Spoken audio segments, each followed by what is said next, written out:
This is Football Daft with Stephen Purden, midfield dynamo and average actor, Chris Toll, target man, suspicious character, and with the top end of Stevenson,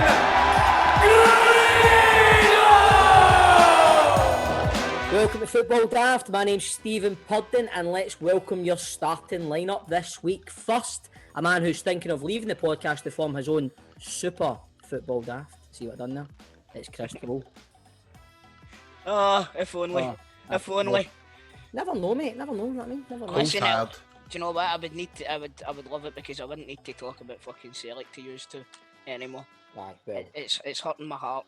It really is. We will talk about your beloved Celtic soon, because I think we should touch on it again. I know you're tired of that, mate, and Grado's right saying you're tired, and I know you've just woke up. For all the listeners out there, Toll was on the night shift and he woke up literally 7 minutes ago and he's very tired, but he's here to tell the tale because he is a fucking badass motherfucker, man. He's professional motherfucker.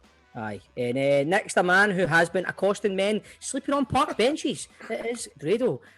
Grado, what are you doing, man? What are you saying to you? He's alright, boys. What's been happening? People sleeping on park benches? I told you about it, didn't I?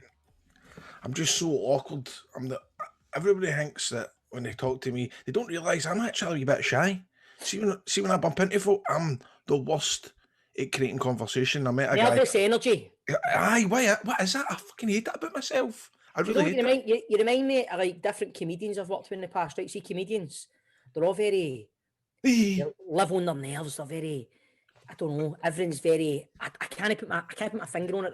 They're like I always say, a nerve with eyes. Oh mate, I'm a nerve eyes. I'm a total. You are a wee bit comedian-like that way. You've got nervous energy about you. Just the boy that I was walking the dog in the park and I saw a guy that I used to hang about with years ago. Big guy, older than me. He's a little older than me, and I saw him and he was lying on a park bench catching some sun rays. I was walking the dog and he turned around and I realised that I'm now. How you doing, mate? And he's gone, how you doing? I didn't know what to say, so I just went, hey, you wouldn't mind jumping up and lying on that bench next to you, wee man.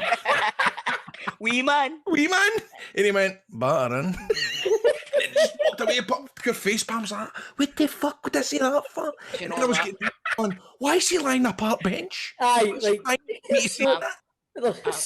I'm exactly the same, Grado. I had the What's dog so annoying? I had the dog out the other day, right? And I was only across the road from my house, and there was this lassie come round with a wee golden retriever puppy, right? And she walked over and she's like, oh, hello. You know what people are like when they see a dog. Oh, hello, how you doing? And my dog, for some reason, now keeps on going to sniff other dogs' willies, right? I went, oh, keep him away. He's Bobby Daft. To a fucking stranger. To a stranger. That's what I done with, what was it I done with the guy up the park, man? Not the women up the park.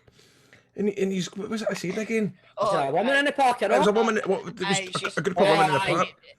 He said that he was enjoying the company of the female dogs. She's what was it? She goes, oh, he's lovely because I've got a boy dog, and it ran amongst these wee dogs, and this woman went, oh, he's enjoying the attention from the ladies, enjoying the female attention. I went, he's the horniest guy I've ever met without a pair of boys, or something like that. And she's like, what? And I'm going, what the fuck am I doing? See the way I think of this story now. There's so many layers that's not been touched on. Why is the guy lying on a park bench, right? He's got problems, right? He had a couple of veins round about my jaw, so I think he had. So I think he was like just kind of chilling out, and the veins were just lying on the bench. He wasn't. It's in my head. I've got. Do you know what I mean? Total. Remember the bit going Back to the Future. That's what I've got in my head now. When the fucking DeLorean comes back and he comes up with the papers and all that. I've got that guy in my head, man. I don't know if they were his veins, but he was a drummer back in the day. So he's now like a fucking babysitter, man. He just takes away to the park. I like a dog walker except for veins. Anyway, man, what else? So let's talk about football, boys. I think John needs to talk about football first. Oh, we'll get to that. We will get to it. We will get to that. But what has been happening in football? Not much, but a few wee things this week. A few wee things, right? But before we talk about Super League and all that jazz, let's talk about the Old Firm. But remember, first of all, fun you can catch up with on our full podcast on Rangers Daft v Celtic Daft, which is available at patreon.com/football daft. But let's get a wee quick analysis, guys. Toe, how you doing? Talk us through it. Quick analysis. Not too quick. Like you can let your feelings be known. Right. I feel let down, and my quick analysis is Celtic are fucking garbage. There you go. That's as quick as it's going. Fredo. What's that? Rangers are just the best team in Scotland, aren't they? We just don't need to come out second. Wait a minute. John Kennedy's already told you Celtic are the best team in Scotland. Oh, listen, by the way, I was so nervous about that game. So were you, Bob. Oh, aye. So, That's the thing, I was like, we're going to fucking win, no bother. It's what makes us feel better, too. Aye, Because I was buzzing. You could see Toe having a wee spring in his step again. Aye, he was standing. There was a few folk like that, by the way. That's not a spring in my step, mate. That's a limp. Staying there, sure. And I said to the guy, I said to Bob, I said to the guy, when the team's got announced, I got a wee bit nervous about Aribo because he hadn't played well in previous Old Firms, and I just wasn't sure. Aye, you'll not be fucking nervous about him again, will you? No. Brilliant. Brings me on to have a wee chat about friends of the show and co-managers David McCracken and Lee Miller have left the club the day after the Bairns were knocked off the top of Scottish League One. Sporting director Gary Holt, the former Falkirk Livingston boss, will take interim charge until the summer. After losing to Peterhead on Tuesday, Falkirk host Cove Rangers on Saturday, both sides 2 points behind leaders Partick Thistle. John, hello darkness, my old friend. It's been, I'll no beat around the bush. It's been horrible. See the football the last few months has been absolutely horrible. We've picked up, I think it's 11 points in 10 games. Not good enough, John. It's not good enough. We should have been absolutely cantering that league. We had the opportunity to canter the league and we fucked it. Now, obviously, Lee and Cracks are pals of the show, and I'm gutted for them. Because obviously it's always the managers that go, but the players haven't been doing it for them. They really haven't. And as we all know, it's a results-driven business. Yes. So yeah, unfortunately, it didn't seem to know what they were doing. Like they kept setting up in different ways and trying different things, and it was. You think there was a power struggle between Big Sexy and Cracks? I don't think so. But I mean, it's like when have co-managers ever worked? That's what we were saying off air before we started. I think the only time I can remember is like the boys at Salford. Remember? Aye. They get the bill eventually as well, but like it's all managers' day. It's Gary Holt, and he's been brought in to try and Gary Holt couldn't manage a fucking raffle. Oh, come on, now. I don't know about that, so he took Livingston up the divisions too. Aye. He'd have done a better job with Celtic this year than fucking Lenny did, I think, by the way. I'll tell you what, I wouldn't be surprised if John Kennedy gets a Falkirk job. And I'm being serious. Has he not got a job for life at Celtic? Aye. Well, what's he taking the fucking tickets at the door? Because he'll not be in the dugout next season, I'll tell you that. No, but is he not always part of the backroom staff? Is that no party? If you sign on the dotted line to become a Celtic manager, you need to take John as well? That's the way it seems, doesn't it? But hopefully that... And I know, Stevie, I know what you're saying, I know exactly what you're saying, but I think if he's wanting to broaden his horizons, then he needs to move away from Celtic this season. John, at the end of this season. John, who do you, it's funny, I want to know, like, who does a League One team side, who do they want as a manager? Who do you want? Is Gary Holt's going to take over, is he? No. I don't know. He wasn't brought in to do that job, Grado. He was brought in to kind of re-establish, kind of direct the football, re-establish the youth set up and stuff at Falkirk. So I don't know if he even wants to go back into the dugout. I'm not too sure. I mean, I think... Oh, Jim Jeffries for last week, man. Oh, listen, Jim's coming out of retirement. Mark Kerr's a shout. Aye. Mark Kerr, we need, to be fair, Falkirk needs someone experienced. We've taken a chance on inexperienced managers in Lee and... But Mark has been managing the Championship. Exactly. Aye, but he's not had quarters a season, and as much as I like to see Mark Kerr brought in as a coach, don't get me wrong, but as a manager, we just need someone that knows. What, John? What about Neil Francis Lennon? No, he's not going to take the Falkirk job. I don't think Neil Lennon. I'm jesting. You need somebody to steady the ship, don't you, John? You can't really. Yeah, do you know what? I'd see someone like a Jim Duffy or someone of that kind of ilk to come in and just get them up the league. What about if things don't go the way that they could go for Ross County? What about Big Yogi coming back?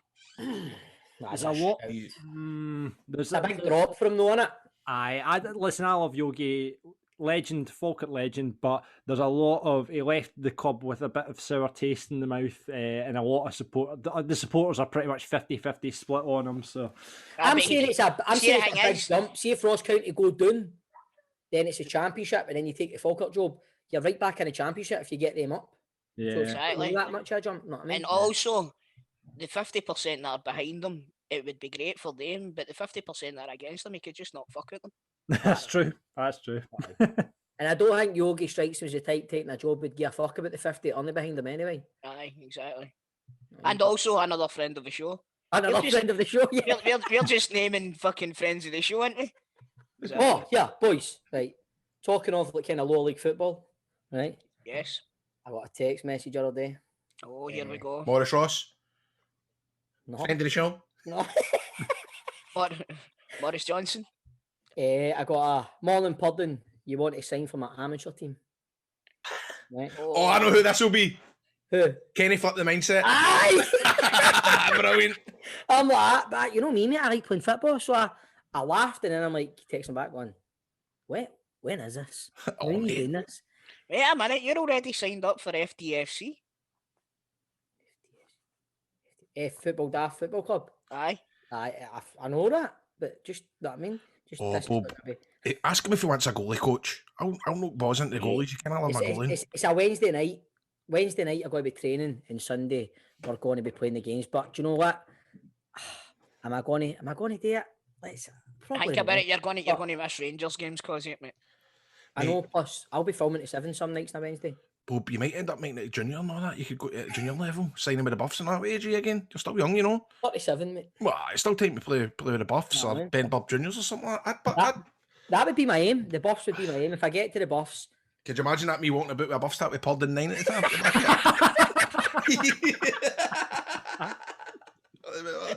We don't want one. get into fucking second season at the buffs, man. Right, boys, I'm 10 goals away for Jerry Pellini's record, man. Seriously. Oh, brilliant. Purden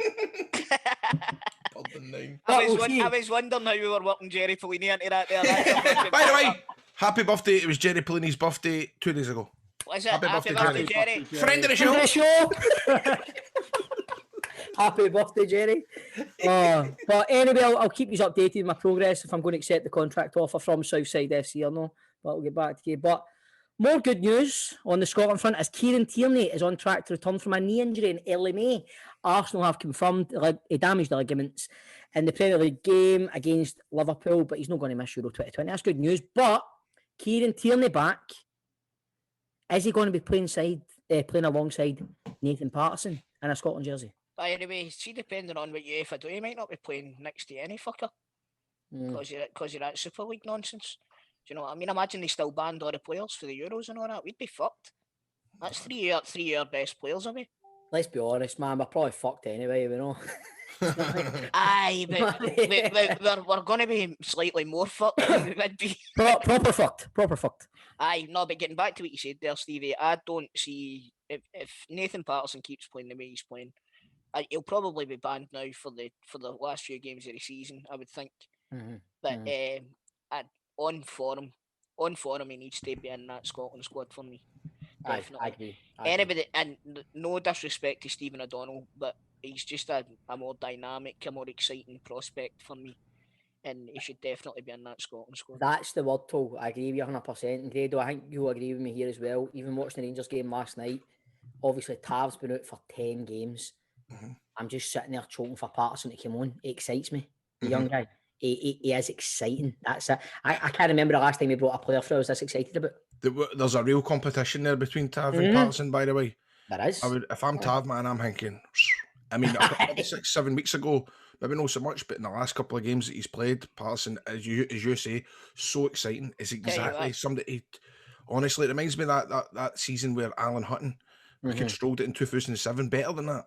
Aye, Do it you know is. what? I agree with you, and see if he keeps playing the way he's playing, it could be curtains for Tav.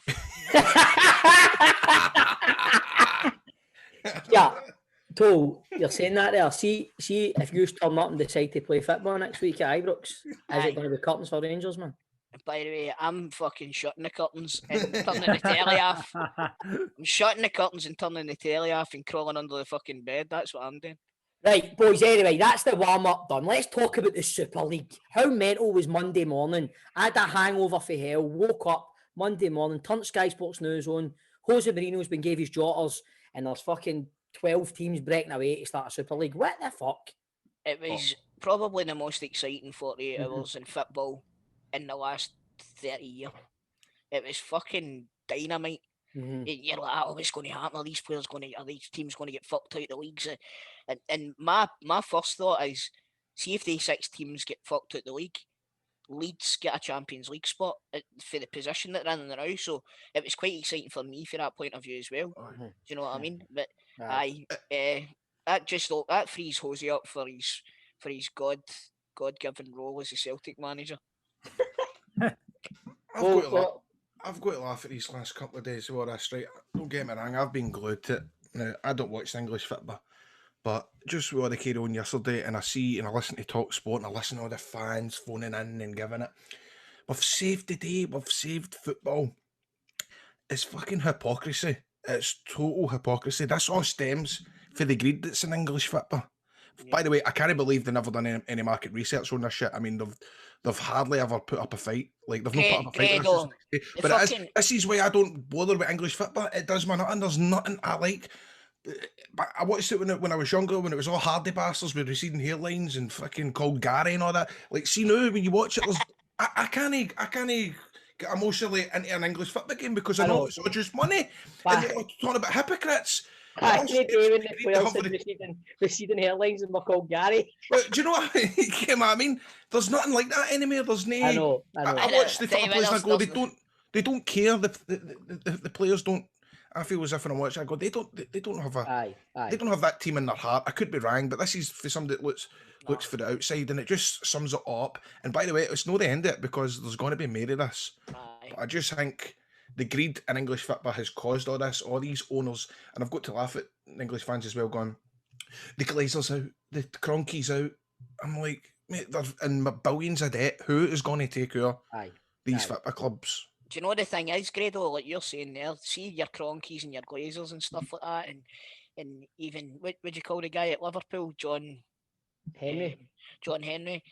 See if they decide to pull their money out, these teams will go to the wall.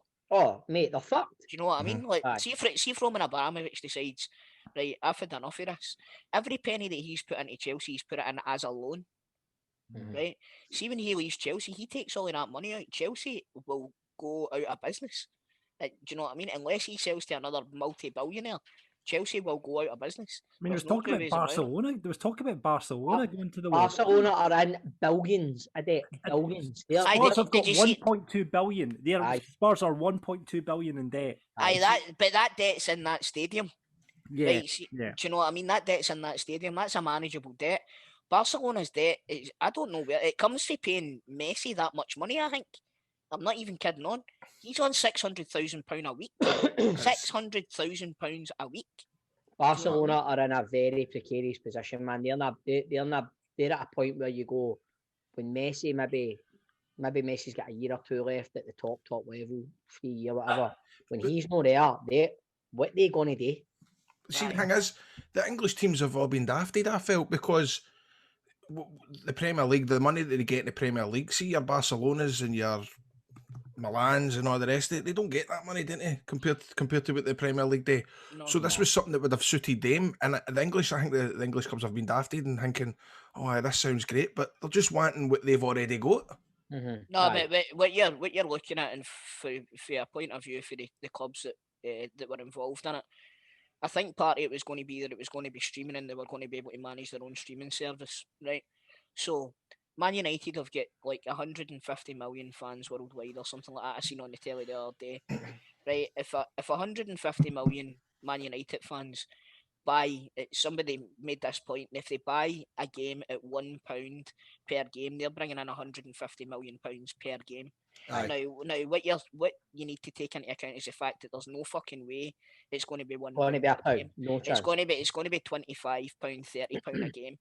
See, do you know what I mean? £30 times 150 million. That's more money than every other fucking club in the world will make put together, and they're going to be making up for one game. That's why I'm surprised. Sorry, that's why I'm surprised that the clubs that wanted to go in this league have not really put up much of a fight. They've kind of shat it within a couple of days, because you know that you're saying 150 million fans around the world, too. That's what matters to them. They're sure I was talking about the Rangers daft, Celtic daft. The legacy fans, they don't give a fuck about the old legacy fans. The traditional fans, the ones that go every week. Do you know what it is? It's the people, it's the fans in Africa, it's the fans in Asia and stuff like that. See, like the Asian football market, it's massive. It's fucking massive. And none of them support their own teams. They've all got teams over here. It's Man U, Liverpool, exactly. Man City. I mean, you look at that Singapore Cup that the Premier League do, the Asia Cup before the season. That's just Premier League teams playing against each other in another country, and the money that they make for it is fucking unbelievable. But the thing is, man, the beauty of the Champions League, what I was saying the other day, man, is like you always get a surprise package that comes through.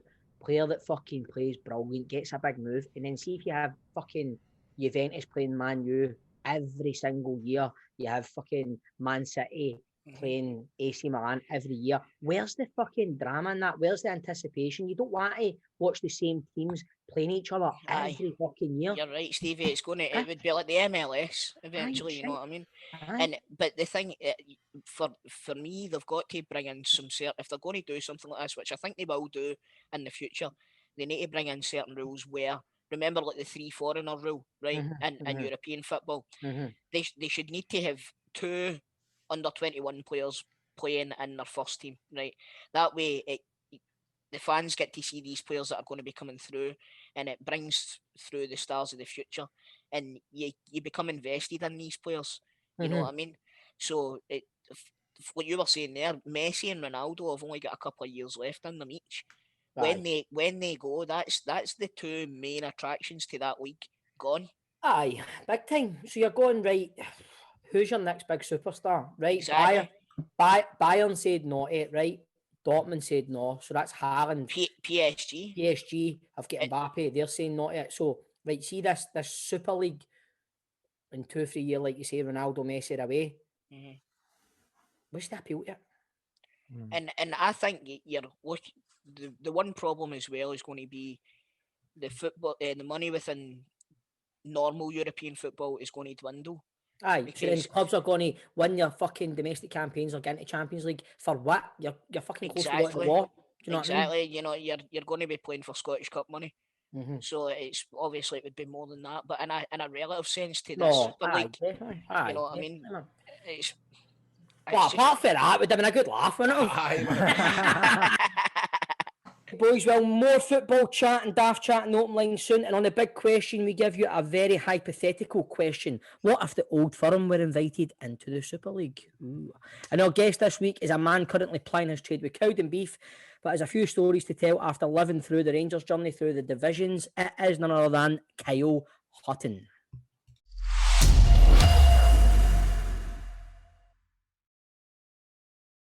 Welcome to the show. Our amazing sponsors, it's none other than Nicole for G4 Claims. Nicole, how are you? I'm good, thanks. How are you? We're doing great. All the better for seeing you. Tell us a bit more about G4 Claims. Thank you, boys. So once again, I appreciate all your time and all your listening, because you guys are definitely listening. So we've had numerous phone calls. You guys are driving on the road, you're hearing me talk, and I'm so grateful. So if you're involved in any sort of road accident, phone G4 Claims first. We're here to help and advise you. Don't phone your insurance and wait 45 minutes for somebody to answer the phone. Phone me and I'll answer it in the first ring, I promise you that. When you phone in, we can give you help and advice from the roadside. So even if you're stuck at the side of the road, phone us and we'll help you. If the accident has been not your fault, we can provide you with a like-for-like replacement vehicle whilst your car's off the road. If your car needs to be repaired, we'll get it put to an approved body shop or a body shop of your choice. If your car is written off, then we'll recover the total for your PAV, which is your pre-accident value of the vehicle, to make sure you're not left with any outstanding finance and stuff like that. We'll make sure that we look after you. All our services are free. They are billed to the at-fault insurance company, not to you, not to your insurance company, and not to even the person direct who's involved. It's their insurance company that pay for all the services. So everything is free to you. And do you know what, guys? Like I say, every single week, and honestly, you are listening, and I so appreciate it. Phone us first, because you know, if you're sometimes at the scene of an accident and things are just crazy, you don't know what's happened, you can't remember the ins and outs, phone us and tell us where it happened and let us give you his advice, because chances are it might not have been your fault, or chances are, you know, you're getting convinced it's your fault and it's not. Phone us first and let us advise you, and see if it is, then do you know what? We'll point you in the right direction and we'll guide you anyway, because all our services are free and the advice is free as well. And I love to talk, so phone me please. It's not at fault claims and they're made easy.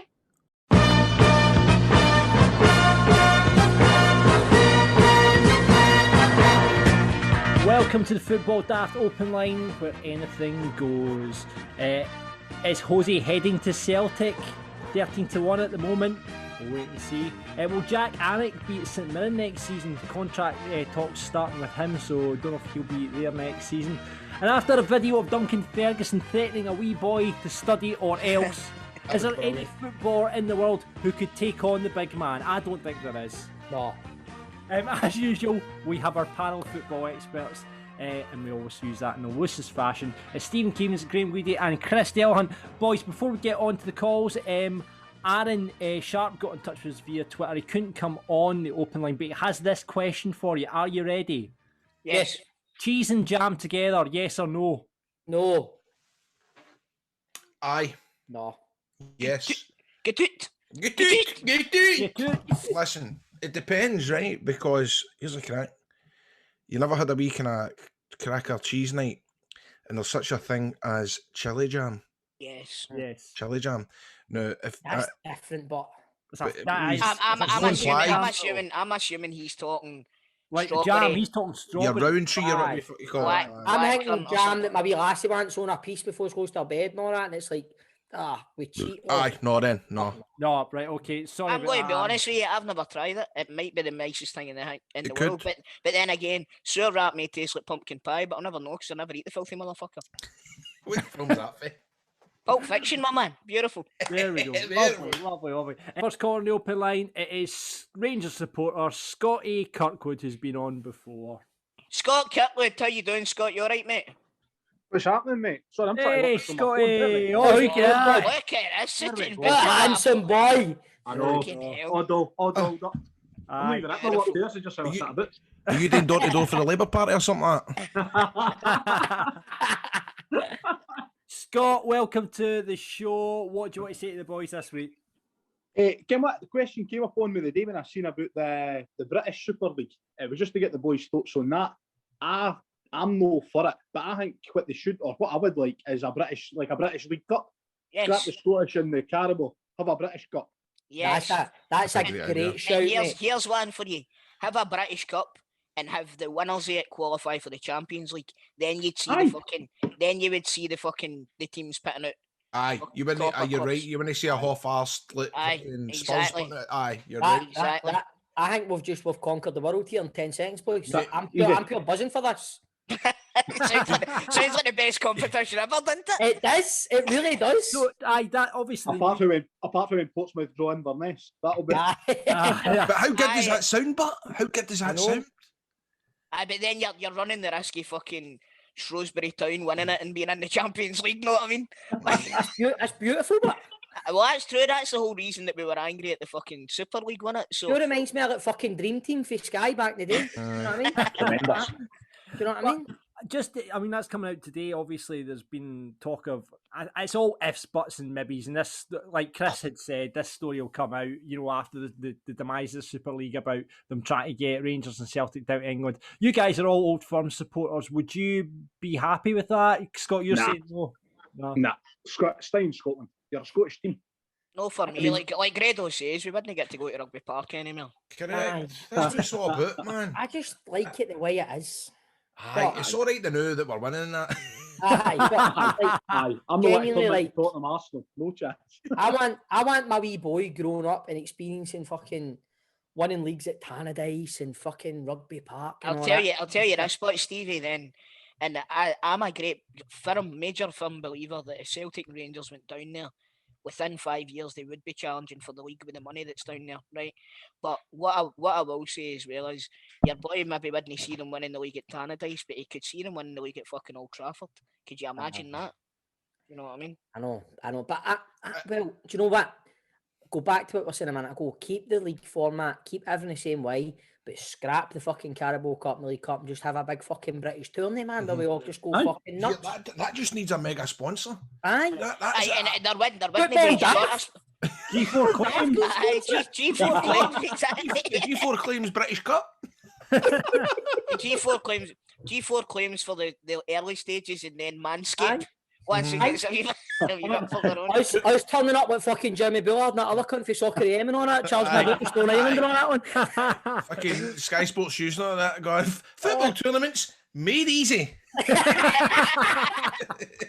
Brilliant. Scotty, thanks for coming on, pal. Appreciate it. No worries, boys. Cheers, By the way, I'm excited for a non-existent competition. Aye, so what?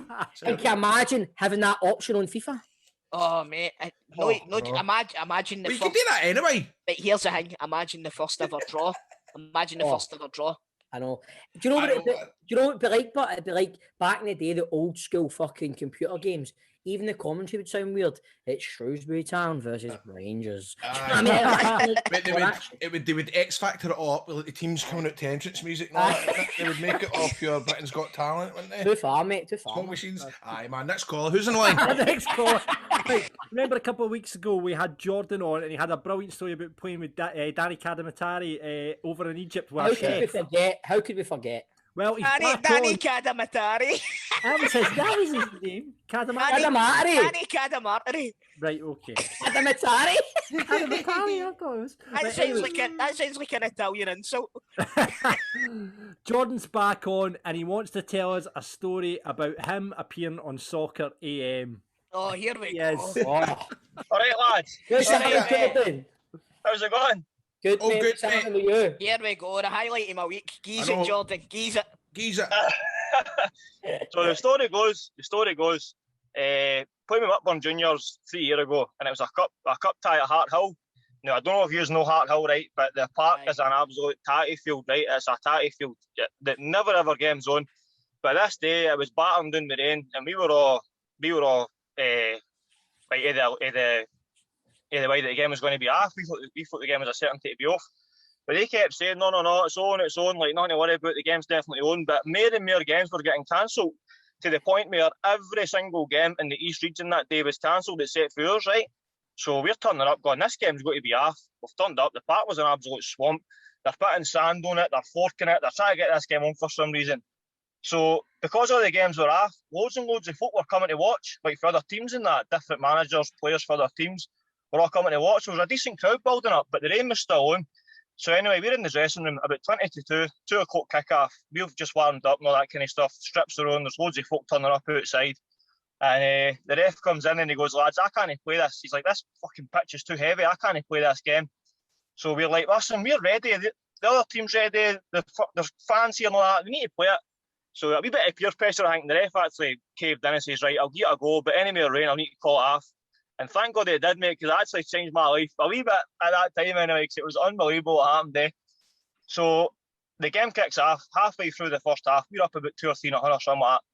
And the ball goes back to your centre half, and I play up front, so the ball's gone back to your centre half, and he's headed it up the pitch towards me, and I'm holding off this big guy, this boy David Taylor, I actually know him, so I'm holding him off. And I've slipped with the pitch, and the ball smashed me right in the face. And it's went back to my teammate Tino, And I'm lying on my back. I'm lying like on my arse, on the deck. And he's passed me the ball back. But I'm lying on my back.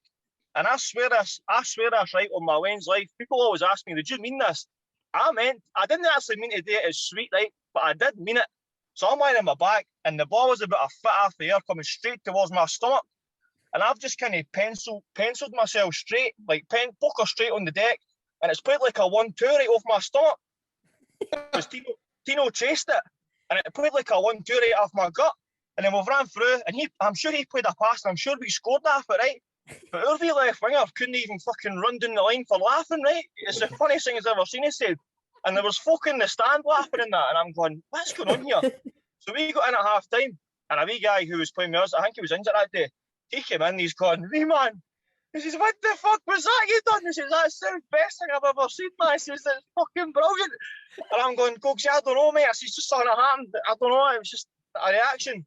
So anyway, we won the game and that night, a guy who was there for Musselburgh Juniors, their game was off that day. He was there filming it, right? So he sent me a clip. He says, mate, I got this on video today. And when he sent me the clip, I went, that is actually quite funny, that. And I'm positive it was him that said he was going to send it into Soccer AM. And I'm going to send it into Soccer AM. We'll see what happens. He says, you never know. They like this kind of stuff. So it was on the Tuesday. And I'm sure it was the guy from Musselburgh who filmed it. He's messaged me and asking for my phone number. He says, Soccer AM, want to get in touch? I'm positive it was him that said this. So I thought maybe they were wanting to do a wee phone interview or something for to go out in the show on the Saturday. And so I've given the number. On the Tuesday, I'm going to my stag do on the Friday. The phone rings, a London phone number. I've answered it, and it's the fucking producer of Soccer AM. He's like, all right. He's like, I think his name was Bobby. He's like, all right, my name's Bobby. I'm for Soccer AM. He's like, the clips went mad. He's like, we can't believe the success of this clip. He says, it's absolutely brilliant. And he says, oh, if Messi or Ronaldo done that, you know what I mean? It would be spoke about for years to come and everything. And I'm like, aye, all right.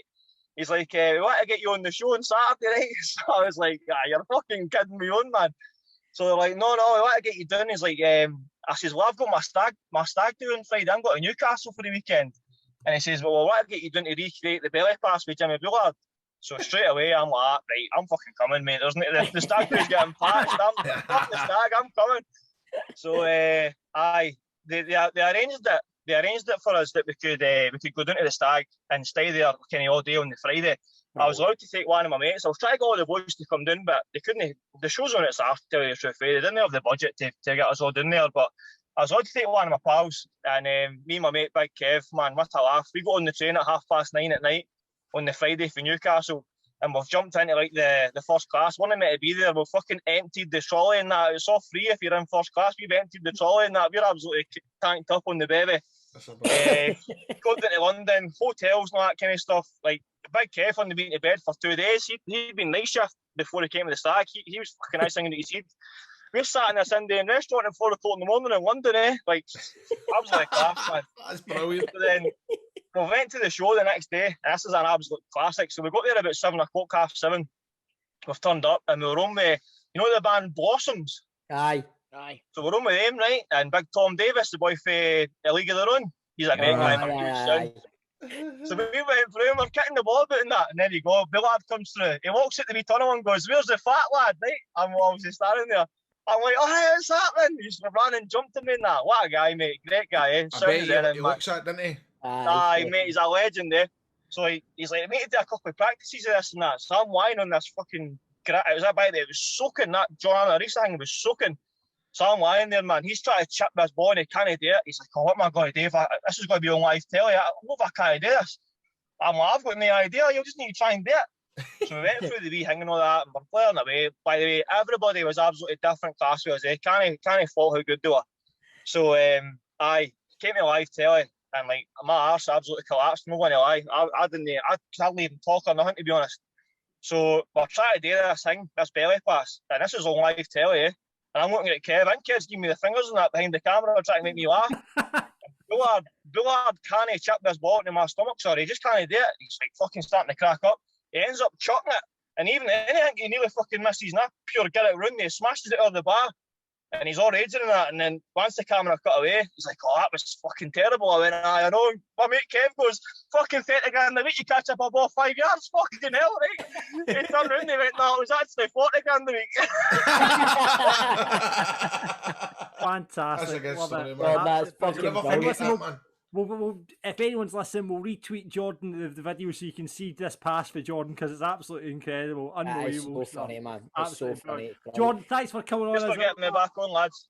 Hey, Anytime, anytime, mate. big man. Anytime. Brilliant, mate. Cheers, lads. Take it easy. See you later right? on, mate. Very much, Jordan. Bye-bye. See you later. Bye-bye. Bye-bye. If you want to be on the open line next week, dead easy to do it. Just check out the links on our Twitter or sign up for Patreon. Why don't you do that? You'll get loads more content from the show as well. Patreon.com/footballdaft. Football Daft's big question. Right, boys. So this week, all the talk has been about the Super League. So we put a hypothetical question out there. What would the reaction be for both Old Firm and non-Old Firm fans if Rangers and Celtic were two of the teams invited into the league? What's your thoughts, boys? It's I one of think- them ones, innit? But we would. Did you know say it, Bob, the other day? Like when this got announced, we were all giving it. This is terrible, disgusting. But if the next day it came out that Rangers and Celtic invited, would have been all over it. It's like you're sitting there, man. You're on the moral high ground. It's fucking greed. Aye. Some or charlatans the next day tell you see the money we could make for this, by the way. It would be like getting invited to a wedding you weren't expecting to get invited to. Aye. I mean, you go and buy a fucking topper of your suit and all that. But it would. But could you imagine that every other week? Well, obviously it'd be hard to do it every other week. But do you know what I mean? Imagine that, like, because half the time you're going to, if you're travelling up to fucking Ross County, Aye, he's been jumping. Do you know what I mean? It's He's the not same- jumping in a fucking plane to chillin'. Nah, You know what I mean? fucking sitting there with the boys, man. What we got this weekend? Oh, UV away, man. You get any spells for fucking man? Yeah. Is the game on the telly this week? I will just I'm jump just there. watching in the house. I'm going to get the bus for the Bristol to the airport, then jump there. Oh, look, man. UV away, man. 2 away games in the trot, man. Fucking cheer in then Old Trafford, know what I mean? Oh, fuck's sake. Can you imagine the reaction? Sounds alright, doesn't it? The reaction of non-Old Firm fans, but they would want rid of us straight away, wouldn't they? Yeah, Let's be but fucking no. Yeah. John, your ass. Because watch. See you like, later, I know. bye. I don't mean to appeal to. I don't mean to upset our listeners that don't support Rangers or Celtic, but their ass. Because look, when Rugby Park, it's only ever half full when Rangers or Celtic are in town. Come on. Yeah, exactly. Aye, but like Grado, the thing is, because, it depends. It depends what the Super League would do. Obviously, the SPFL would shit themselves and all that sort of stuff. But see, if you ask, well, we're not talking business here, but if you ask any non-Old Firm supporting, and take the money out of it, I guess. But you want to see, like, if the Old Firm were removed for this, right, removed from the Scottish League, there's more chance for everyone to win stuff. There's more chance for clubs to progress and see your team win stuff, because we've got no chance. No team out with the Old Firm's got any chance, because the money that goes into the Old Firm, we've got no chance to Well, your team can't fucking go to League One. Never mind win the SPL, mate. Come on. It's not to do with us, mate. And the thing is, they don't even need to play Celtic or Rangers. You know what I mean? They still can't fucking win. But then, John, you but then, fucking set yourself up for that. There, I know mate. I did. Set I know I yourself did. up for but that. then, John, is the argument, but if Rangers and Celtic go away, it's going to end up just being between maybe 2 or 3 teams anyway. No, I Is it don't then think just they going would. to be Aberdeen and Hearts? I know that Hearts, that's a bad example. Dundee but United have got a decent support. All these, all the kind of mid-level teams, your Hibs, well, you go Aberdeen, Hibs, Hearts, right? That's going to be your kind of, you would be your top 3, right? Probably. But Dundee United have, with a bit of backing and Dundee. Do you don't think a lot of appeal of players moving to clubs in Scotland out with the Old Firm is to then eventually get a move to the Old Firm? And play against the Old Firm as well. I playing the big games. But No, do you know John. what? I get what you mean, John. I get what you mean. And do you know what? It would be good to watch for a season. It would be interesting if there was a season where, where everything was agreed. We were in some English league or European league, and it would be interesting, but to see how the SPFL go on and who would win that and who would. Because it would be a good season, but after one season, I mean, don't get me wrong, the money would be fall out the game fucking quicker than anything. But Aye. Not But then necessarily. Not necessarily I because think it would. The crowds could no, go up if exactly, there's no chance. Grado. Exactly, Grado. See if these teams are in with a sniff of winning the league, these stadiums will be full, John. Well, that's Look at when Kelly had Steve Clark and they were up there knocking about second and third and all the rest of it. Their fans were there as soon as they go. If clubs know that there's no Rangers and Celtic, you could be right. So basically contradicting myself. The gate money these teams get for Rangers and Celtic, the arse would fall out Scottish football for Rangers and Celtic. One of them. I guess the flip side of that, when you've got Rangers and Celtic playing down the road against fucking Man United and Arsenal and Liverpool and all these teams, you know what I mean? It's a hard one. Let's just go back to the big cup we have and keep that big beautiful League Cup that we've invented. Exactly. Now let's get to the listeners, right? Graham Renton, a Jambo replies with a gif of Larry David saying, "No one wants you here." That's quite good. Campbell, Rangers fan says, when do the tickets go on sale? Oh, he hasn't held back there. John, Rangers, he says, I would be delighted. Mbappe and Morelos up front. I can see the M&M t-shirts now. I don't think so, because Grado wouldn't like to see an unknown playing up front with Morelos. I was trying to sidestep it this week, man. I wasn't going to say anything. When I seen that Silvani go, I was like, what are the chances? I'm going, it was John, Rangers, I'd be delighted. Mbappe.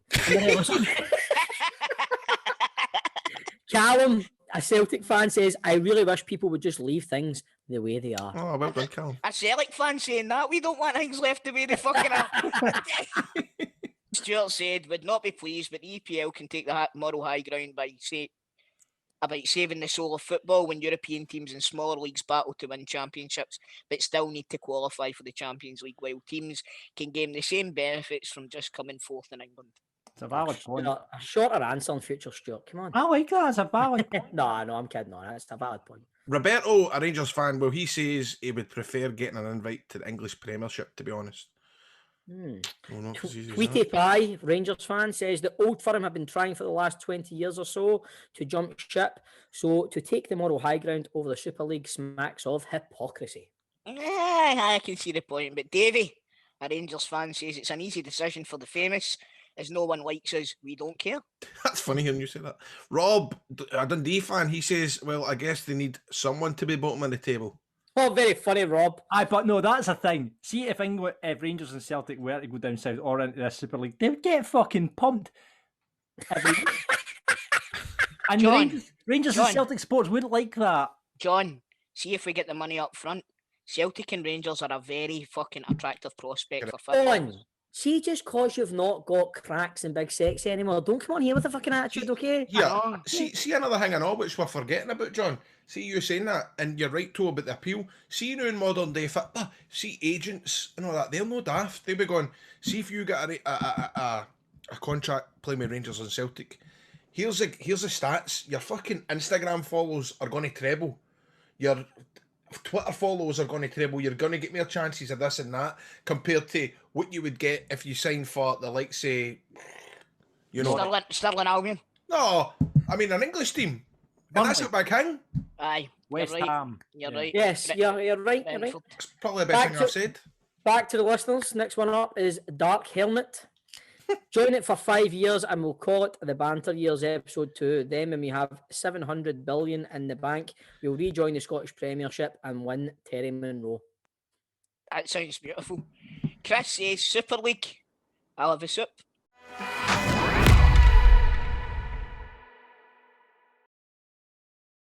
During lockdown, small businesses have always shown an incredible ability to adapt, innovate and survive. Now, another way you can adapt and grow your business is finding the right people to help it grow, right? And at LinkedIn Jobs, they can help you do that, right? So, for example, let's just say Chris Toll left the podcast because he's fed up of getting teased for being a Celtic supporter. What we would do is we'd get onto LinkedIn and we'd find a person, the right candidate, to come and replace Chris Toll on Football Daft. Though Chris is irreplaceable, we all know that, but LinkedIn Jobs would be able to help us find the right candidate to fill his big shoes that he would leave, or maybe smaller. shoes. LinkedIn is an active community of professionals with more than 30 million members in the UK. Getting started on it is dead easy. And they've got new features there. You can help find qualified candidates really quickly. I was just on it the other night, and there's a couple of decent jobs going, by the way, so I might be leaving the podcast myself. Post a job with targeted screening. Don't all say no, don't go, John. Post a job with targeted screening questions, and you'll quickly get your role and get you in front of get qualified candidates in front of you. You can manage job posts, contact candidates from a single view on. You guys have all used LinkedIn.com, haven't you? Basically, LinkedIn Jobs has got a very similar view, and the functions are streamlined onto one simple screen to make it easier to find jobs. And you can do all this from your mobile, so you can be out and about. You can just have a wee scan of all the jobs that are going. And basically, they're going to help you hire the right person faster. So this is what you want to be doing when your business is ready to make the next hire. If we want to find a replacement for Crystal, find the right person with LinkedIn Jobs. Now you can get a post for free. Just visit linkedin.com/daft. That's linkedin.com/daft. I'll spell LinkedIn for you just in case you don't know. LinkedIn.com/daft. You'll be able to post a job for free. There's just some terms and conditions that do apply. So get involved and get stuck into LinkedIn.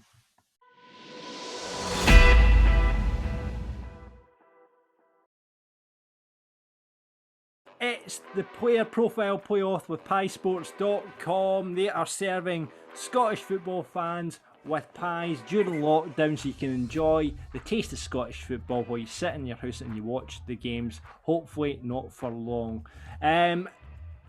Basically, we get one of the listeners on every week to play for pies, but if you want them, you can get them now, piesports.com, or you can call their Sender Savoury's hotline, which is 0141 739 9999. They'll deliver pies right across Scotland to some postcodes for free at charge, and you'll get them Friday or Saturday ahead of the weekend's games. Brilliant package up there, so you can check them out on the website. On this week to play the game, it is Ethan, who's a Rangers supporter. How you doing, Ethan? How you doing, Ethan? Not bad. All right. It's good to finally get a Rangers fan on. So let's see who you're playing today. It is Stephen Purden. Oh, Let's go, Tommy.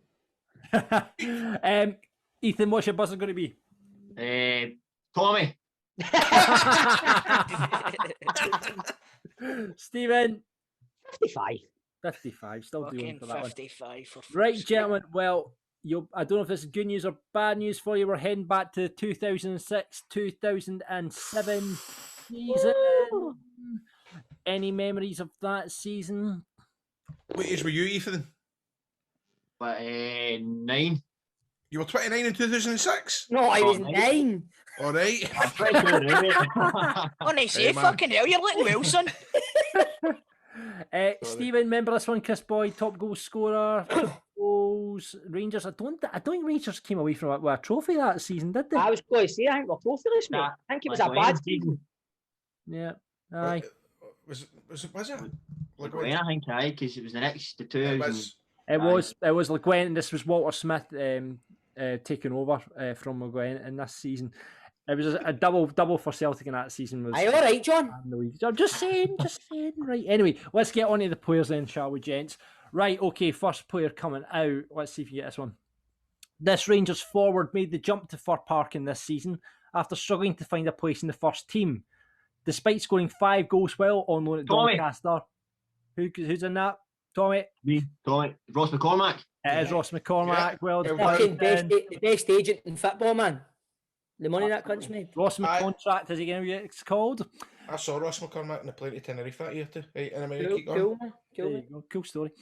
Right, next player coming out. This Arsenal striker joined John Hughes Falkirk on loan and went on to score 16 goals in 18 games, including being the first ever SPL player to score hat-tricks in consecutive games. Oh, 55. Stephen. Stokes. Yay. Stokes, well done. 1-1. God, I don't think I'd have got that. There you I go. forgot he played with Arsenal. Played for Arsenal, came on loan. How did you ken that then? Are you Googling it or I something? just forgot about Googling that, mate. How can I fucking Google Anthony Stokes' fucking career in fucking 10 seconds?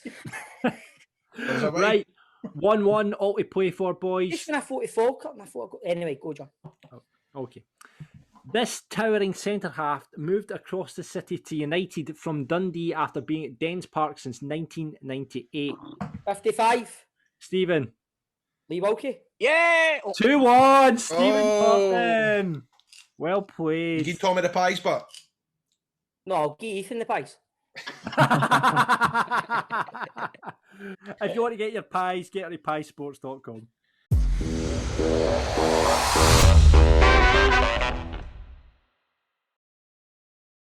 now let's welcome to Football Daft a man that started his career at Rangers. He went down to the lower tiers of Scottish football with him, and since then he's played throughout Scotland, and he now finds himself at Cowdenbeath. It's Kyle Hutton. Kyle, what are you saying to my man? Oh, no much, mate. It's glad to be here, glad to be on, talking to you, and that. Brilliant. Welcome, mate. Welcome, mate. Thanks for coming on, my man. Having a few beers and that, know what I mean? Boring you too much, me to go out the back garden having a few beers, but I'll try and entertain, know what I mean? I'm sure you will, mate. What are you doing day to day? Do you work? Or Aye, so I work in the railway. So, oh, right. aye, so when I first started, it was night shift. And I was all over the place, honestly, the body clock, and then try to sort of coincide that with part-time football. It was murder. But for the past, year now, I've been back to day shift and that, so aye, it's good. The worst thing about night shift, especially, I don't want to go on about it, but the worst thing about night shift, I think, I don't know if you get this way, but like, see when I finish, I could eat like mince and tatties. I could eat. Oh, like, aye. do you know what I mean? It just kind of makes your body. Aye. That was the worst part of it. See, try to get your like almost starving yourself because you're Aye. like, oh, I can't go and eat this at this time. You know what I mean? Aye, I know. it is. It is. 4 in the morning, you're wanting curry. I know. I would do that, man. I'd definitely do that. But Kyle, see that this weekend fit, but everybody's talking about this Super League carry on. What do you make it? Besides everybody else, just a nonsense, really. Like, I thought it was going to be one of these things where it gets bandied about Super League and that, and then it just sort of dies away. I didn't actually think it was going to come out as an actual thing that was going ahead. Do you know what I mean? Because it sounded that bizarre. You're just thinking, it's just one of these ideas somebody's put it there. And it's going to sort of disappear after a while. But then, no, it was surprising when you seen it actually, like, teams are signing up to it and going for it. And then, obviously, what's happened is you can't have football without fans, and they've get involved, and that's Exactly, mate. Exactly. that's done. And we were saying earlier on, we were talking before you came on, like, obviously there's still a few teams that were still to be invited. What do you think the action would have been up here if 2 of the teams were Rangers and Celtic? Oh, it's the same. Aye. Aye, if not worse. Mm-hmm. You think so? I think it might have been as well, man. It would have been carnage at Ibrox, I think. If not worse. But then I think at the beginning it would have been, oh, I can't believe this. And then, like you say, Stevie, the longer you got to think about it and you got to think about the sort of players that we could be signing and stuff like that, folk would have been like, Well, here, you've got all the fans sometimes going about how they would like Celtic Rangers to go down to the Premier League and all that, leave the Scottish League behind and all that sort of stuff. So, I don't know. But personally, no, I wouldn't have. I wouldn't have. If your performance against Man United in 2010 is it to go by, you'd stroll that league, mate. Aye. Come on. Oh, that was a long time ago, that man. Aye, but mate, you were doing that at the fucking Theatre of Dreams with a cigar in your mouth, mate, just showing about like fucking nobody's business, know what I mean? Long time ago, that man, honestly. Try to remember that. But see when you think back to that, was that your finest moment, or was it? See when you look back at your Rangers career, what's your thing where you go, aye, here, hold on a minute, man, that was fucking tidy, that. Aye, that was the one. That was the one. Like, I mean, get me some of my mates and they wind up and go like that. If I'm going to work or whatever, they'll go, Huts, you used to play Champions League. Can you look at me? You're looking up at the crack of dawn and go to work that, and I'm just turning and go, aye, but like, if you play the Champions League, what? No, have you done that? No, you know what I mean? That's like the comeback.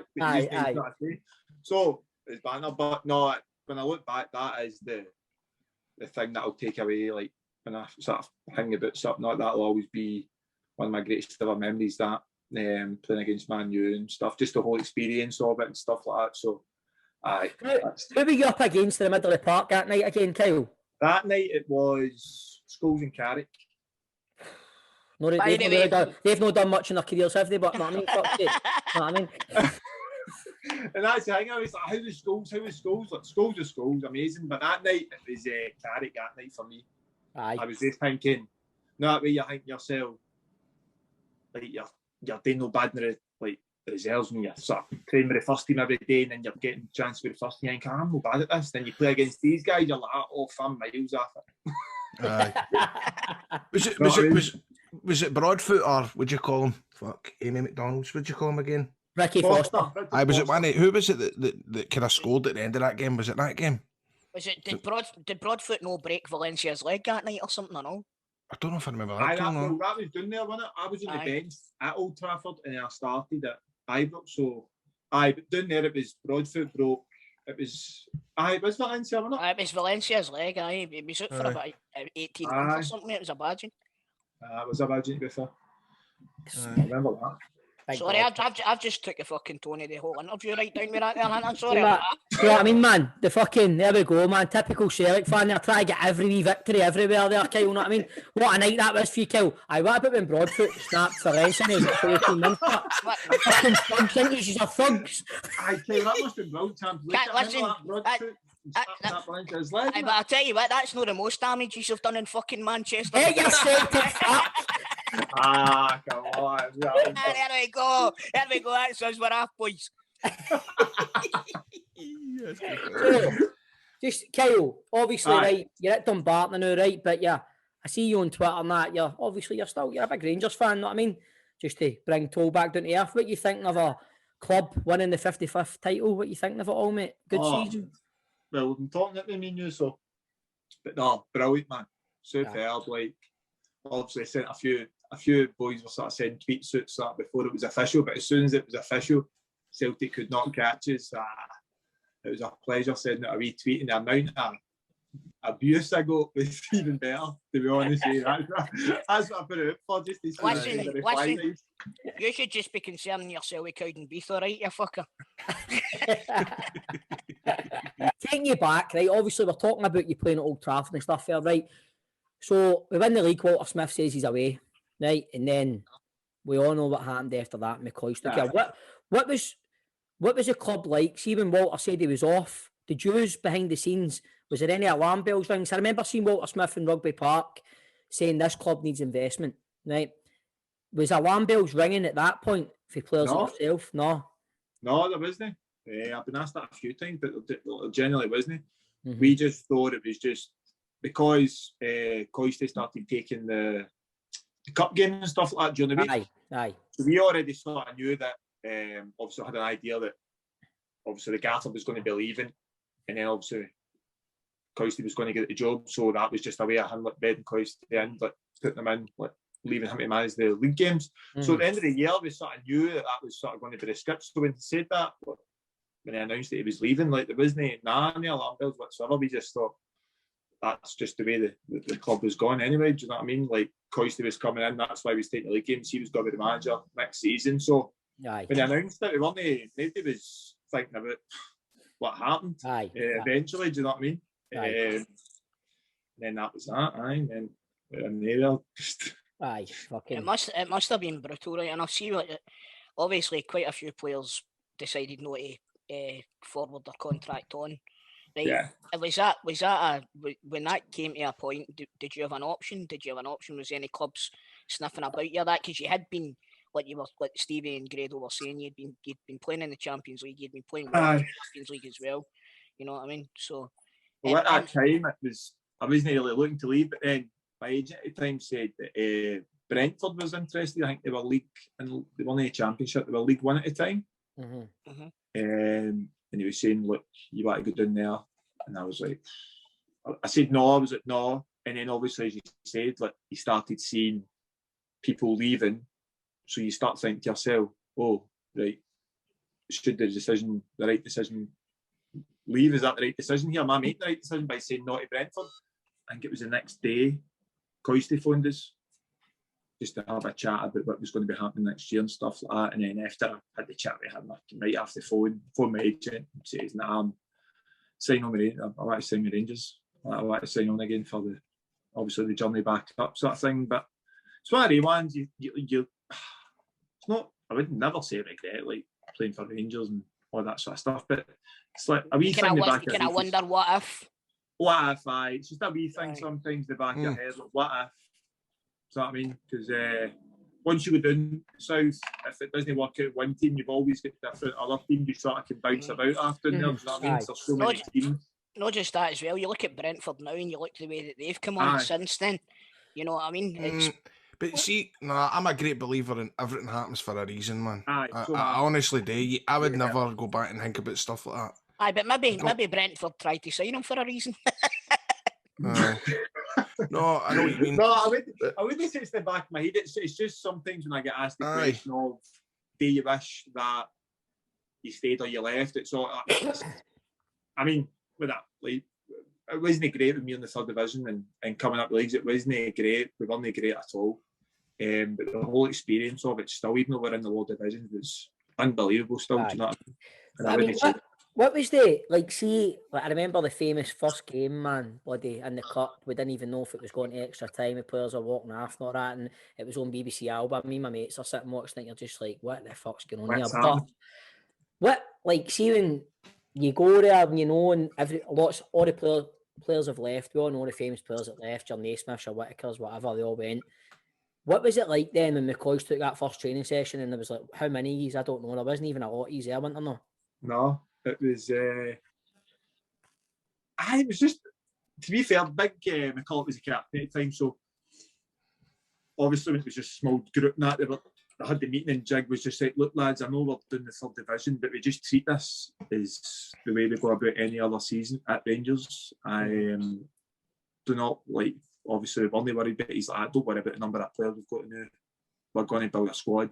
We're going to promote youth and all that as well. Like Jig and that was saying to us, and we'll just take it for there. I mean, it was a bit weird. I mean, I think it was only at the time 9 or something, 10 maybe something. It was probably like the rest of it, sort of young boys coming up, like reserves and training or whatever it was.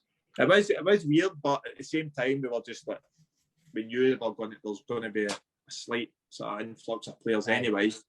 But no, I just didn't expect at the time when the players did come in, some of the wages that were getting flung about. I was like, what?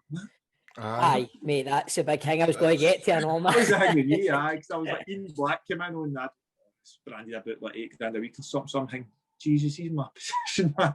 Mate, that means he needs to play. He's on about £8 a week. He's going to play. How frustrating that must be for you, but aye, for that, like at first you're like, right, I need to start all again. Like if he comes in on £8,000 a week, he's playing regardless. If you sign a player and he's on £8,000 a week, he's playing regardless. So you're like, right, he's my position, so I need to try and work my arse off again to try and get my place back and stuff like that. So I managed to do that. I think it was only maybe 4 or 5 games I was sub to start with, and then after that I got my place and started playing well and getting the team and stuff, and then that was that. But no, that was the only frustrating part, to be honest. The wages that they were getting branded about.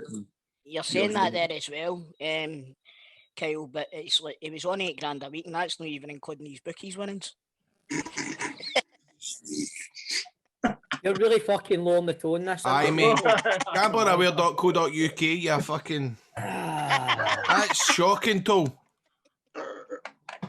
Kyle, like, that's what I mean, when I look back, man, obviously, me and my mates were going every week, man, and you're sitting there and, the frustration, man, watching, like, they sit with Coys. Do you think, you're talking about, like, McCulloch saying, like, we're going to promote youth, do you think, I don't know, man, players like yourself and Lewis McLeod and that, do you think he's got a fair crack at it? Well, I don't, I mean, like, I've done well, and then for me it was a bit different. Like, I missed the whole of the second division. I broke both my legs. I broke my right leg and my left, so I missed the whole of the second division.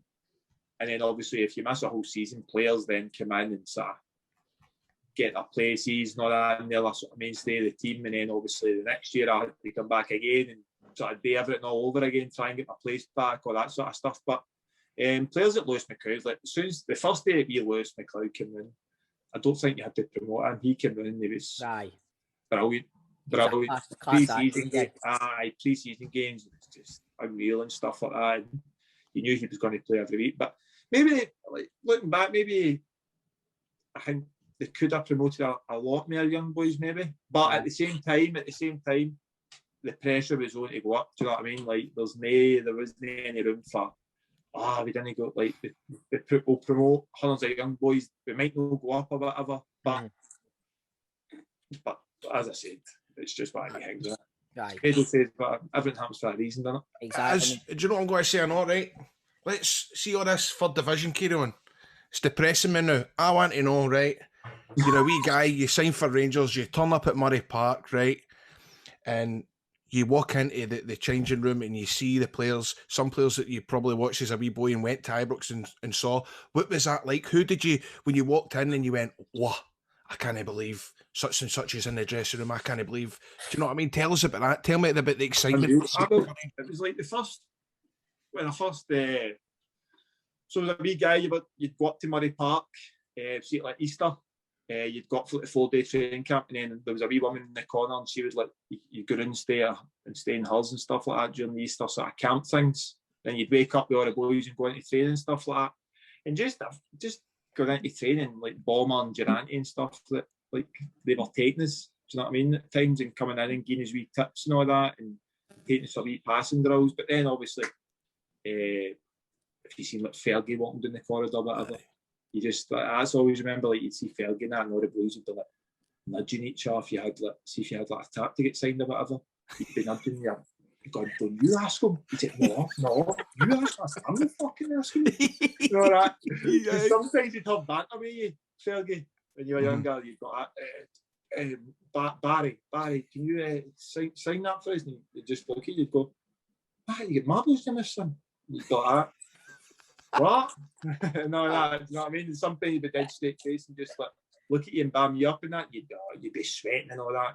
The other time they'd be like that, he'd walk out, all right, you man, and it'd make it better. But just everything, just the whole facilities and stuff like that. But it's even more so I look back now, I'm like, see when I was a wee guy, man, I should have known a lot more like what I had in front of me, facility wise, everything about me and all that. I mean, I didn't take it for granted, but at the same time, I wasn't really. You didn't know any different club, really. That was like my first club when I was like coming up. You know what I mean? So I've sort of maybe took it as the norm, sort of thing. Aye, definitely. So, what was Bomber like then? Is your coach?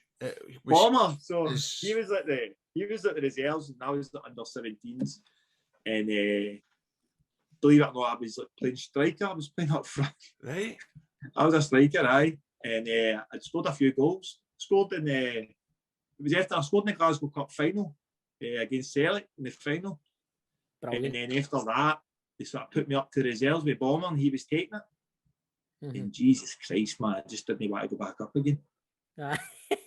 Oh man, just anything, just going off his heat, like screaming, and obviously the other coaches I had, they were like hard on you at times, but this was like a whole new level, like Bomber. To be fair, it had to be that way. You had boys like Stevie Lennon, this other boys, Sammy Woods and stuff like that. And the two of them were just trying to take this all the time and stuff like that. But Bomber, man, nuts, and then he's mad, his big voice and all that, you know what I mean? Talks out the side of his mouth and that. Aye. Bomber. He was mental, crazy. Him and Durante. Durante was a wee bit more mellowed out. But Bomber, man, just a screamer, just aggressive and all that, and you're sitting there, a wee guy. Then I remember I get called in, I get put on. It was against St Mirren. And he's like, right, go on, son, shows what you can do. Right, and he was. And I was up against, is it Andy Millen, who used to play for St Mirren, the old centre horse boy? Aye. Now, I don't know who he was partnered with. So I'm thinking to myself, running on that, I think I'm fucking no bad and all that, like playing well and that. And I just get the piss taken out. There was a part where Andy Millen, the other centre half, were headering it, teacher, in my heat, and I'm chasing it about like a wee guy, man. After that, I knew I wasn't ready for reserve football at that point. And just back with under 17s. But no, as I said, Murray Park, what a facility it is, man. Unreal. Like, I'm having a wee look at my notes here, Kyle, and I've got, it says Moshney. Stephen and Grado have asked me to ask you about Moshney. Now, Tell us a story about that absolute crackpot. Mostly, man. Oh, what a guy. Like, first day he comes in in trial. We're going, what position he's at? I play centre back, right mid, or sometimes striker. No one be alive, right? That's what you see in front of all the boys. And all the boys are looking at each other going, what? And so I knew a boy down south that played on, I can't remember what it was, but I phoned him and he was like, no, he's being serious. He does play right mid, or on the wing, centre back, or sometimes he'll just go up front. But he'll not go up front because the man just told him. He says it, he'll just, when he was down south, he'd just go up front. He'd just go. He'd just, fuck this centre horse shite, and he'd just go up front. He done it a few. I don't know if you realise, but he done it a few times when he was at Rangers and that. He done it against Albion Rovers, didn't he? He'd just go and Coisty bit the side that, like going off. He's not like shouting him to get back that. And honestly, it was just like dinging him, just up front. Just decided, man. Nutter. What, honestly, crazy, man. And just the stories you'd hear him about down south, and he was trying to break into a change room and stab somebody with a pair of scissors and all that. Well, you know, mad stories coming out of it. We had, who did we have on, man, that was saying, we had somebody on before, and quite a hard, who was it, man? Was it Derek Lyle? And Derek Lyle says, Derek Lyle were like that, like, how Queen of South and Rangers had some games against each other, like Queen of South really ran us close quite a few times. And he was talking about this shit and that, you know, who'd like to have a go at it, and we said Mosty, and he's like, fuck no, man. It's that when they couldn't hear him. Mate, nicest guy ever, but mind you, like every morning come in, they'd go in everybody, ask them how they were, and they'd shake everybody's hand, and like nicest guy ever, but just when he picked, it would just be a mad switch, and you'd see it sometimes in his eyes, you'd be like, he's going to go, man, he's going to fire somebody, man. He's nuts. He just picked people up in a game sometimes, like, see, like strikers were annoying him and that, he just like, they're on next to me, just like pick them up and hod them, and the strikers would be like fighting to get away, and he'd be like, they'd be up after a grunt, they'd just be hodding them. That's what Grado does with me on stage when we're doing panto. What? That's what Grado does with me on stage when we're doing panto, and he can't remember his lights. Aye, big mosh. And then obviously you see it all with the mother hang. Kyle, was you there with the carry on with Sandaza getting noised up on the phone about getting a move away? Were you part of the dressing room then? Was that a bit kind of awkward or whatever? What happened there? It was, but he didn't really come back into training really after it, sort of thing. Was it a matter of just him getting a phone call going, look, we'll come back? What, pal, you've had one. You've had an absolute stinker.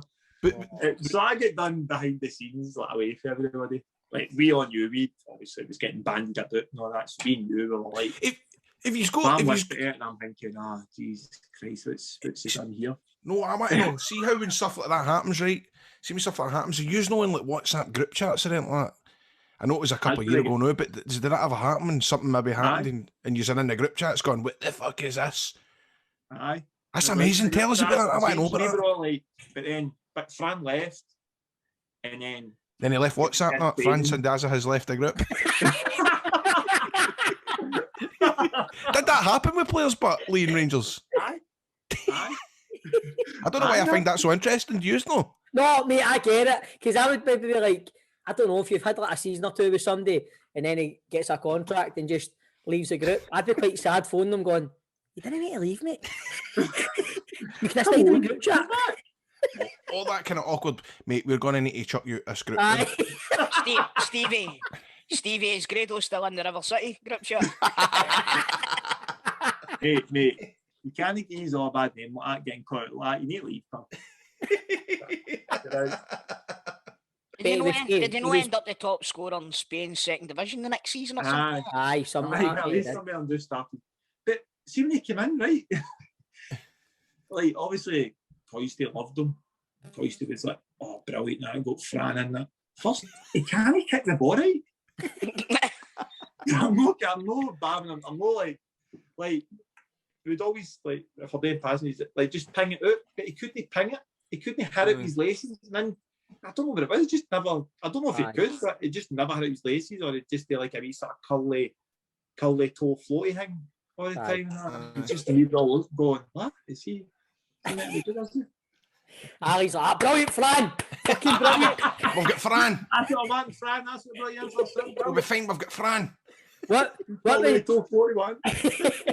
what was like McCoy's like, man, like, keeping all that together? What was it? Was he brilliant? Aye, it was good. Just like banter. Him and Kenny McDowell at the time, coach, and then Durante. So Durante, what a job Durante had. Durante's job was to have banter. Aye. But you need that. I think that's brilliant. Aye, definitely, man. That is, and you need that as well. You definitely need that. So Durante be there. But I've worked with Durante for years now, obviously been at Dumbarton that way. I mean, that's his specialty, man. Just see just going about and just having banter with the boys and some of his pals, immense, man. Aye. His boys, these part as well. Just see the three of them just bouncing off each other. Brilliant. It was brilliant, man. Like, Coy used to be joining in as well. At times, call himself the Rhino. Maybe I'll be Rhino's on the day, boys, and all that. Mate, no one is called the Rhino, mate. People would bounce off him, man. He's solid. Aye, yes, so me. I've played a couple of charity games with him, man. You can't. I've played a few charity games with him, and he's like rock solid. Do you know what he has as well? He's still got a deceptive turn of pace. See, when he played in that charity game, he fucking ran away from the defenders that day. I don't know.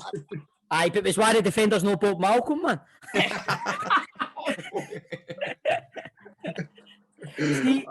see, before that, Kyle, like, did you ever, like, talking earlier on about Bomber being, like, mental on the touchline, that, like, before Walter left, did you ever see Walter really fucking, like, losing his shit in the dressing room or whatever?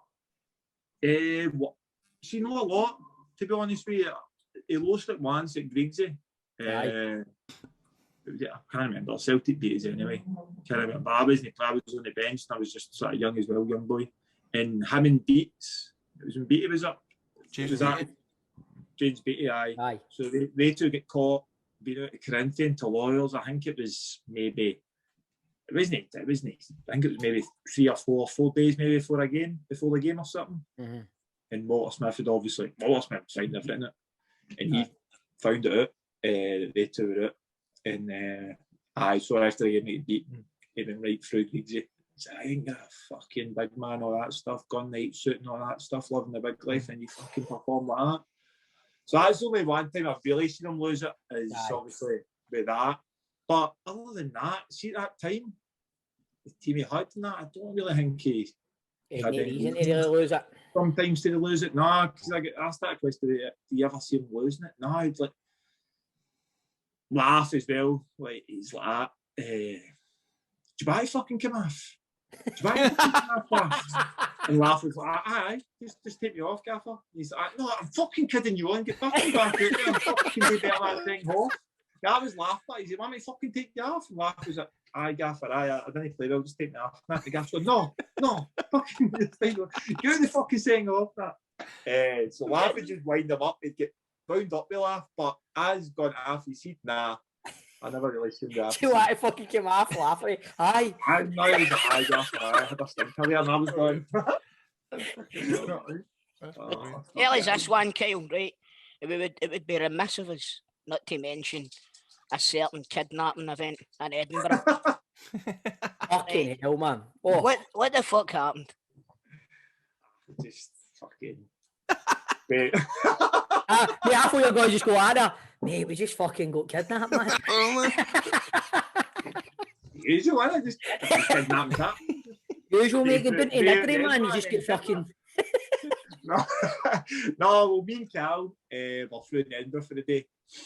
And fucking driving back home, he's gone, stop at a chip here. Right outside the... What's it called? Oh, no, I can't remember the centre. Some centre near Midbury. Can't remember. So we pull in, obviously, he's jumped to go to Chippy, came back in, and I was on my phone, and Cal starts going, shut that door, lock that door. I'm like, what? And obviously the door flies open and all that. Boy's stood there, he's your motor, 15 grand cash or something, he says. What? I was like, no, pal, you're all right. And that Cal's sitting there with the fish supper and that. He's going, bull, you're daft or something, he says to him. I can't remember what he says to him, but started getting cheeky with him anyway, and I'm like, Cal. So I'm trying to obviously go round the boy, close the door. There's no closing it. He's like, no, get out the motor and gauge your motor. I'm going, mate, I'm not getting my motor and gauge you my motor. I said, bull. Next minute, boy runs there, gives my blade, sticks the blade in my face. 2 years in the back. The other guy runs out to Cal's side, opens his. I'm like, look, mate, just take the car. Just fucking, you'll get out. Take it. Do what you want, mate. Don't want fucking empty hand over a mall. Just take it. He's like, nah, in the back. So he's jumped in the back of me and Cal. So Cal's there. I'm there, and the boys jumped in the middle with a blade. Obviously, just picture two guys just sitting there. This guy's just sitting in the middle with a blade.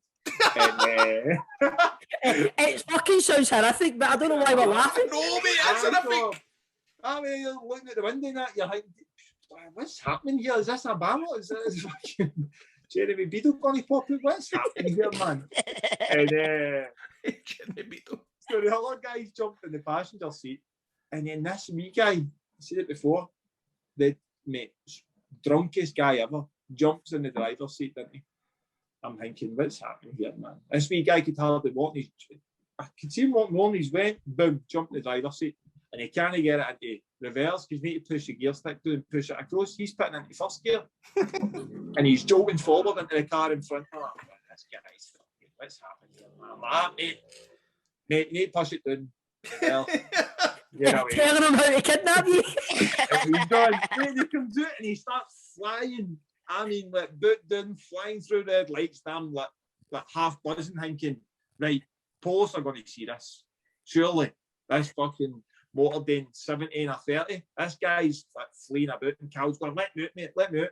He's going off, mate, you shut it and that. And Cal's going, mate, go just let us out. He said to the boy in the front, here, jump up to such and such and get that shooter, man. He's the man that in.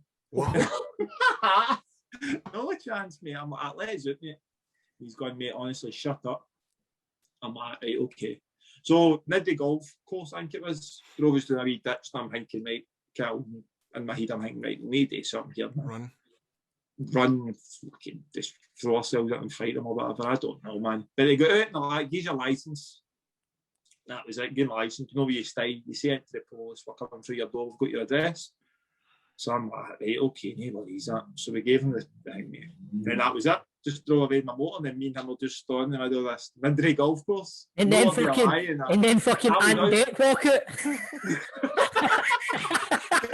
No, the worst part is you get done with Aiden and abetting. Mate, that's like absolutely fucking horrific, but that is horrible. I know, that's your worst nightmare. Do you laugh at it now? No, do you? Oh, does it, see, they drove away in my motor, and me and Cal were just standing there. No word of a lie, because we're that nervous. We just burst out laughing. We couldn't stop laughing. Honestly, man, it was either laugh or cry. I might have been crying as well, but I just remember the two of man. There was tears coming down, and we're just running through this Nidray golf course laughing. And then Cal's para and that, he's like, Huts. I think one of them's came back, and I'm like, looking going. So it was dark, obviously. I'm like, Cal, it's a golf flag. One just man. But no, we phoned to get out. Payphone, phoned the post, came, picked us up, driving along the road, and we seen one of the boys, didn't we? And so obviously we're like, mate, that's fucking married boys there. And Cal's hanging out the window shouting abuse something like that, the boy. And, I arrested them, mate. I think the only two of them get done. The one in the passenger seat, they've never ever caught or whatever, but aye, man, just. But I was training the next day, wasn't I? So I had to go into training late because they kept us in the police station all night. I'm like, mate, I've got training tomorrow. Can I go in? I need to go into football. Can you take me in? And so they dropped me after training about 11 o'clock or something. The boys were all out training, so I had to go out and tell Walter Smith, didn't I? Why I was late. Well, what was that? Why did you not just punch fuck at them? Well, man, he's like, where you been, son? Gaffer, you're not going to believe this, but kidnapped last night in Edinburgh. He's gone, you what? What? Fuck. He's gone, what? And I went, he's like, you were at the fucking Corinthian, weren't you? That fucking beats and Griegs in it, led you astray, man. Come on. And I just went, you what? I went, I get kidnapped. He went, fuck's sake, you alright? I went, aye. He went, right, go and get warmed up then. Oh, that man. But I knew a few of the Hibs players at the time that played like sort of reserves and that. They knew the boys that done it. Aye. And they were saying, look, they're no mental, but they're just daft.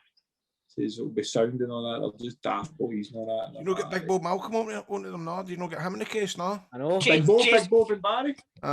Chasing them through the streets in an ice cream van. It's funny, man.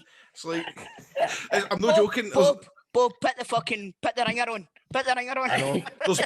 There's been a few things, man, that have happened to me, and I'm like, I can need to phone Bob Malcolm, man. See if he can deal with this, man. Bob Malcolm will deal with this. Kyle, like, how hard was it when you left Rangers then? Like, after all your time at Rangers and that, how hard was that when it came to an end? It was hard, but I knew it was coming when McCall came in. When McCall came in, I knew my time was up. I sort of had a feeling it was up ahead, but when McCall came in, I just knew. So as soon as McCall came in, I think he was putting me in the stone and all that. So I knew it was the end. So when it actually came to the final day, I was all right, to be fair, but I was still a bit emotional. Like, it ended with me walking out of Murray Park with all my stuff in a couple of black bin bags, driving to Murray Park, and that was me. Last ever time. Was the theme song for the end of the Incredible Hulk playing? One of the ones like do do do do. That must be a fucking nightmare. But honestly, Paul, what are you doing? No, but yeah. I'm just there to bam up. But Kyle, I always see when I think of something like this, I always think, what, I wrestled in America, right? And I wrestled in the same dressing room as Jeff Hardy, Kurt Angle, all my heroes. And then I get released, right? The following week I'm in fucking Beef Community Centre, right? Wrestling a guy called Crater or whatever. But I'm still happy that all that happened and I got to have all the amazing memories. Do you know what I mean? That's me as well. Right. Hit the nail on the head, man. I'll take another thing. But do you know what I mean? But that's what it's all about, innit? 100%. Like, see all the daft stuff I've done when I was at Rangers that I shouldn't have done, all of the other stuff, like... Making up stories about getting kidnapped.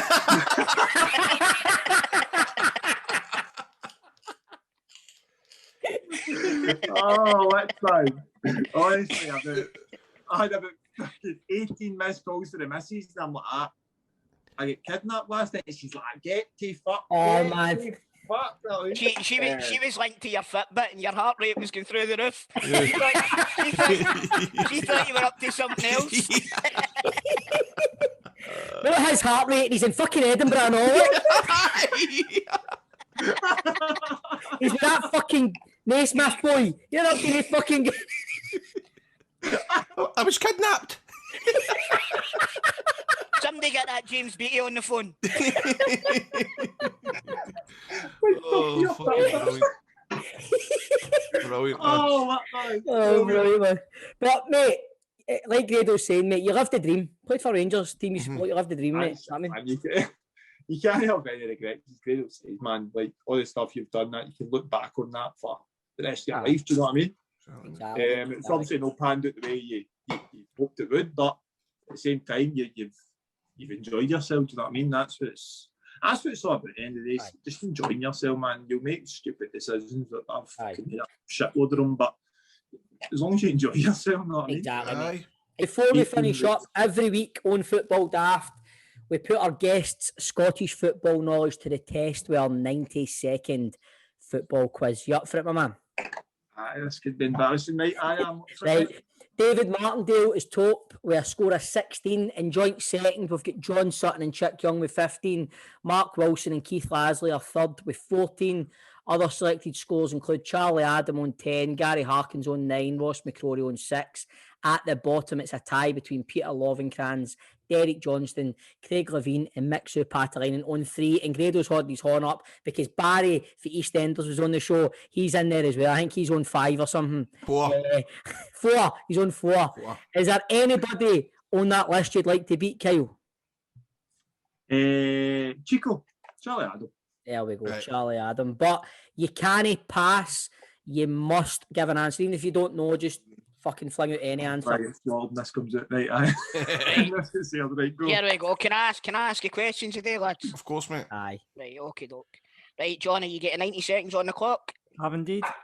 Here we go. 90 seconds start now. What's the name of Forfar Stadium?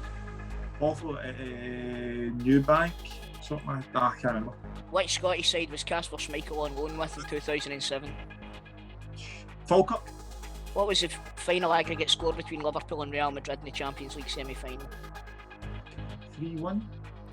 And what season did you win the League Cup with Rangers?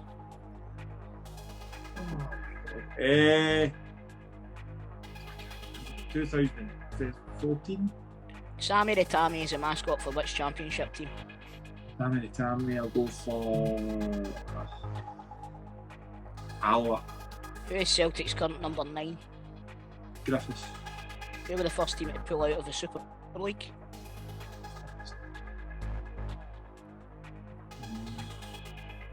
And you? How many goals did you score for Rangers? 2. Who is the current Scottish Championship top goal scorer? Championship. Is it Mitch Megison? Which animal features on the Ross County Club crest? Donkey. Who's the current Clyde manager? Daniel Lennon. What was the first club you joined on loan? Let's go with Partick Thistle. Liverpool signed Mo Salah from which Italian club? Oh, is it Roma? How many under 19 caps did you get? We can accept an answer for you here. Aye. 11. That's brilliant, man. I just love that Ross County have got a donkey on their badge, man. Right. I'll go through the wrong answers before I reveal your score, Kyle. Forfar Stadium Station Park. 2010-2011 is when you won the League Cup with Rangers. Sammy the Tammy is Dunfermline's mascot. Chelsea were the first to pull out the Super League. Liam Boyce is topping the charts in the Scottish Championship at the moment. Charts was new #1 single. The goal scoring chart.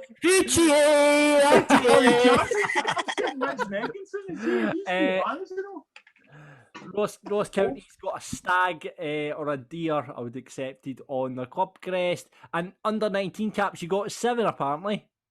7? Yeah. I knew it, wasn't it a lot? But you've hit mid-table respectability there, Kyle. You got 7. Well, there we go. There you go, mate. Well done. Kyle. I was worried there. Mate, it's been an absolute pleasure talking to you. What a laugh, mate, honestly. Do you know what, mate? I'm sorry for winding you up, but that's part of the fucking deal. I love it. All the best, man.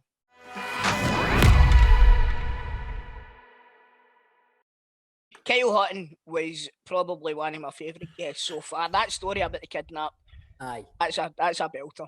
Brilliant. I'll tell you something. I don't know how many times through the journey of Rangers coming back, I said to my mates, Kyle Hutton is going to be our main centre mid for years to come. And I think you can see when he talks, he has some regrets himself, and I think had really bad injuries, but I think he was a right good player, Grado. Do you remember it? 100%. He was a good player. As I say, obviously, talking about playing in the Champions League, you were thinking he was the next Barry. Definitely, mate. Definitely. But he seems a guy, man. He's happy in what he does. As I say, he's got the memories. Just a down to earth boy, up for coming on, having a wee laugh. And that's all we ask for. Next week, I will see you. Well, we'll see you before then, Grado, for Rangers Daft. See you. We'll see you probably at the start next week. And if there is people listening to the show and you want extra content, get yourself signed up to our Patreon, because we've done a wee thing there with Kyle Hutton there. It was a good laugh. We get some good stories sometimes when we record a wee kind of separate interview. So if you want to get some more Patreon bonus footage, or you want to listen to Rangers or Celtic Daft, get yourself to the Patreon. What's the website again, John?